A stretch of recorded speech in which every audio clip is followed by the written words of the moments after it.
Hi, this is Jason from Horrific Nightmares, and welcome back to the Terror in the Isles Challenge. This is a segment I've been doing with my good buddy Joe the Horror Man, where we're going to examine films from Terror in the Isles.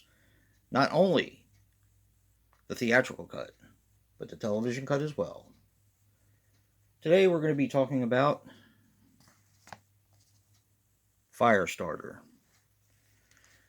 Firestarter is a 1984 film which runs approximately 114 minutes and is directed by Mark L. Lester.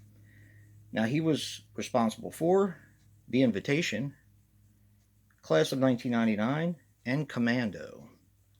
Now, this stars Drew Barrymore as Charlie McGee. She was in Never Been Kissed, Charlie's Angels, and Scream. David Keith as Andrew McGee. He was in An Officer and a Gentleman, Behind Enemy Lines, and Daredevil. And Martin Sheen as Captain Hollister. He was in The Departed rather, Badlands, and Apocalypse Now. Now, this also has Heather Locklear, George C. Scott, and Art Carney, and not to mention many more. The budget is $15 million, and it had a worldwide gross of about $17 million. Now, this is an interesting movie. I'll get to my synopsis first, and then I'll tell you what I thought of the film. Firestarter is about, you have Charlie, I think his name is Charlie, no, Andy McGee, and the Heather Locklear character. They're going in for like a sort of like testing for certain types of drugs, like one of those programs or whatever. And the drug that they are testing is lot number 6. 8 out of the 10 people die testing lot number 6, but the 2 people that live are Heather Locklear and David Keith, who are able to read each other's minds and make people do things. Now, they end up falling in love and having a child named Charlie, played by Drew Barrymore. Now, Charlie has this gift to be able to start fires and she's a pyrokinetic, I believe is what it's called, but she's able to start fires. Now, the people who tested these drugs is a government group called The Shop, and that is basically run by Martin Sheen, and he wants to capture Drew Barrymore and her father to test the limits of what they can do. Now, there's also another person that's kind of thrown into the mix that works for the shop as a cleanup and extermination man, and that is George C. Scott.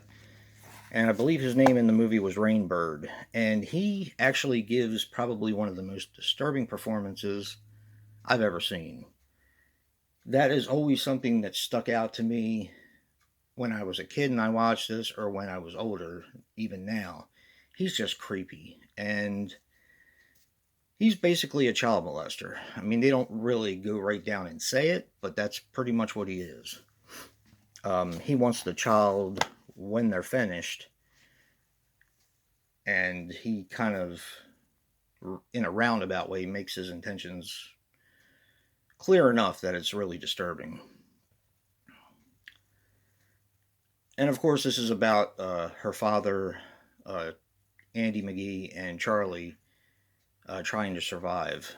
That's more or less the story in a nutshell. This movie is a decent film, although it is very long. They could have at least cut 20 minutes out of this film easy. And it has some really bad pacing problems.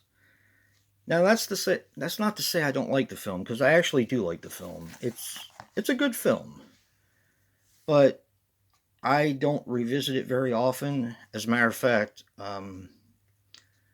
watching it with Joe for this challenge was actually my 4th time seeing it since probably 1985, when I originally rented it on VHS, way back in the day. And it's not that I don't like the film, like I said, it's very long and it's paced very awkwardly. And I don't know. I mean, Drew Barrymore,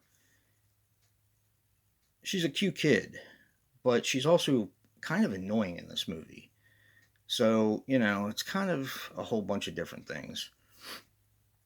That's just my take on the film. I know this film is probably loved by a lot of people, but this is not one of my favorite Stephen King adaptations, that's for sure. I still do like it, but yeah.